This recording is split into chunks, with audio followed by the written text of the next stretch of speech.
Hello, I'm gonna show you how you can make a math toolbox with things that you can find around your house. First of all, you can use some dices. I like them to use them for playing games, and you can make a multiplication, addition, subtraction, or you can make a number with your tens and ones, and you can form a number with the number the dice says. After that, I use them cards. You can play games and perform the operations. The one that finishes with more cards win, or any game that you can think. You can use them to make addition and subtraction and multiplications. Then I gather around these little eggs that they are from the Hatchimals, and they were all over my house, and I decided that I could put some clip on them that you can find anywhere, and you can use them to make a manipulative, to use maybe subtraction, and maybe you can say 9 plus 3, and you can use the 3, or you subtract the number and you can have the manipulative to use it. I order them in a 1 to 10, so you can make combination with those numbers.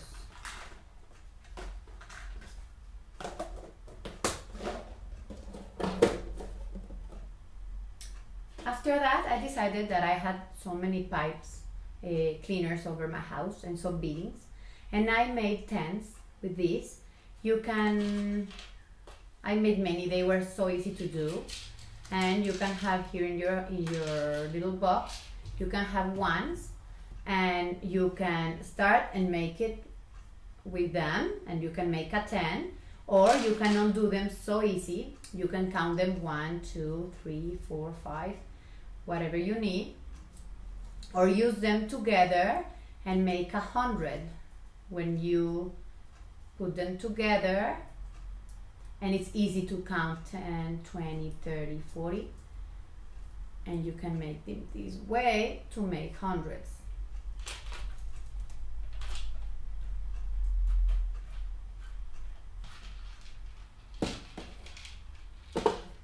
Another easy game to find is a domino, and you can find the two first, so kids can understand another form or represent a number. So it's not just the regular way, and it is a fun way, and you can perform an operation too. 6 plus 2 or 6 minus 2. They are an easy game.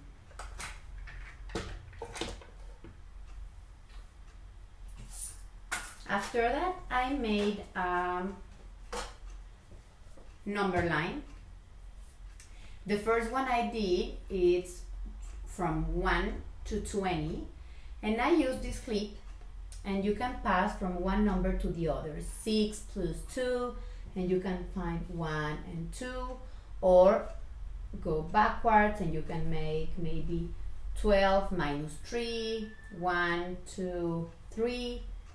It is very easy, and I decided, this is foamy, and I painted with a Sharpie, and I decided to make two tens, 10, 20, 30, 40, because it's easy to count two with a clip.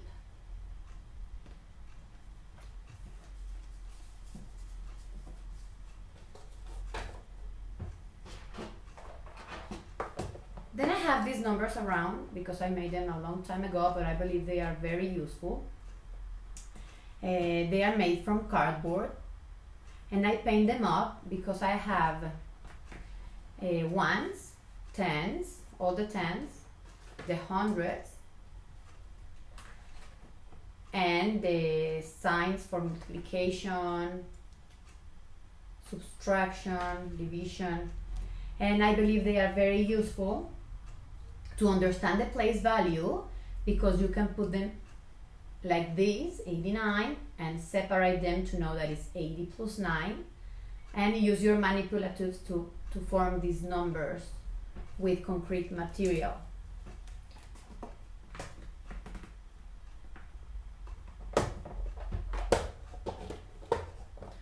After that, I found that I have many Legos around my house, so I decided to use them.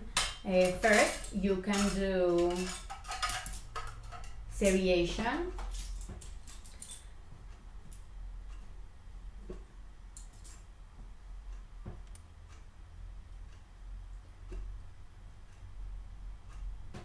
Or with bigger ones, and I believe that it's fun that kids can find the things they have equal or different, or they can mix them up and classify with colors or shapes.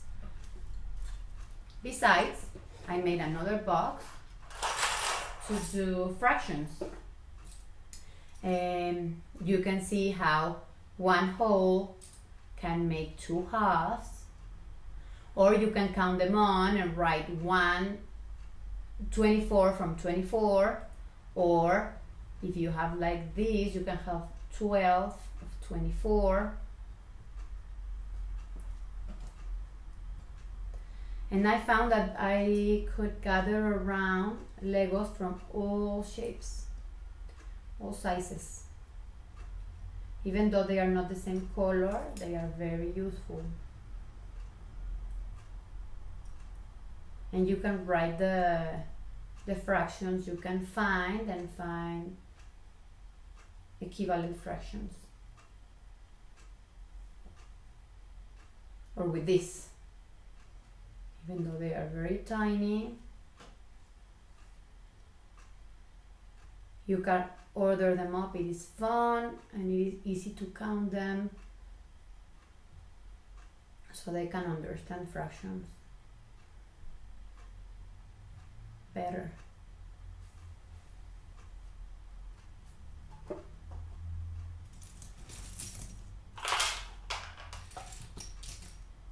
I separate them so it is easy to use.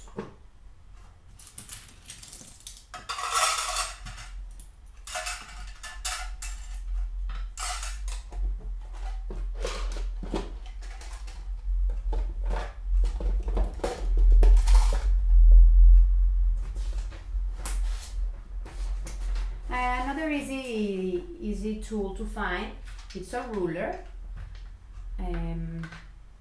This is a ruler that I found, and I think it is easy for them to learn how to measure. It comes with centimeters and inches, so they can learn the difference between one and the other. And they can learn how to measure distances and straight lines.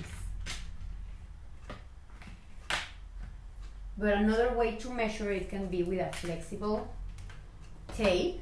I like this because they can learn how to measure in a longitudinal manner or in a perimeter manner, because it is flexible and you can use it to measure something all around.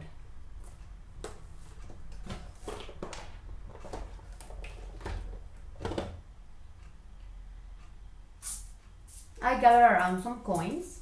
I believe it is something very useful for the kids to learn. The quarters, the dimes, the pennies. And if they have real manipulatives, it is easier for them to understand their names and their values.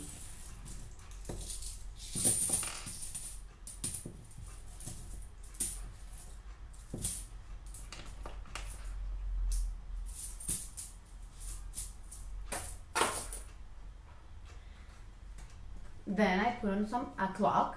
I believe it's difficult for the kids now to learn how to read an analogic clock. This clock I like because it has all the hours and then the minutes, and it's easier for them that they go from 5 to 5, and they can use this to move them whatever they need.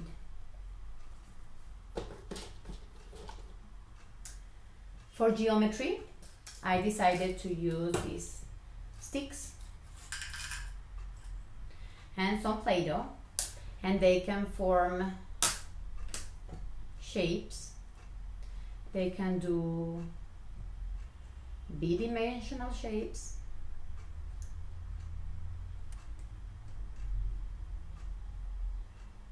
or prisms.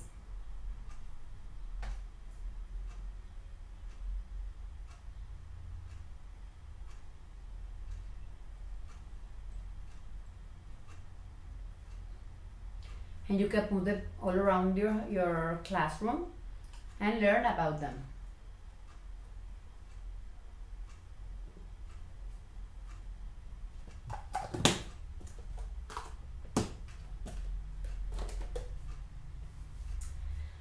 After that, I decided to use the Jenga. I believe this is a very easy to find manipulative. You can use them to make tens, to make ones, to make addition and subtraction, and even multiplication. I believe it is very easy to understand multiplication when you have this size manipulative, and you can understand 3 times 3 and see them in a concrete manner. There are very many uses for the Jenga.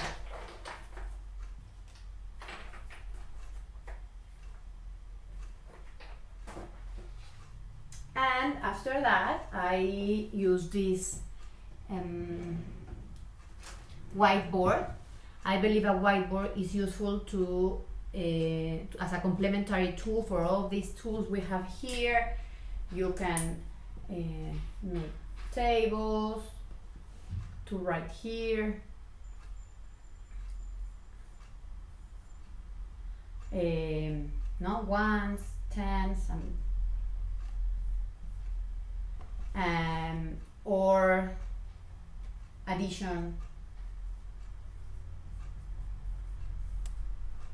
and you can write and erase. This is a very useful complementary tool for all the others that you have and that all the kids can use. Thank you.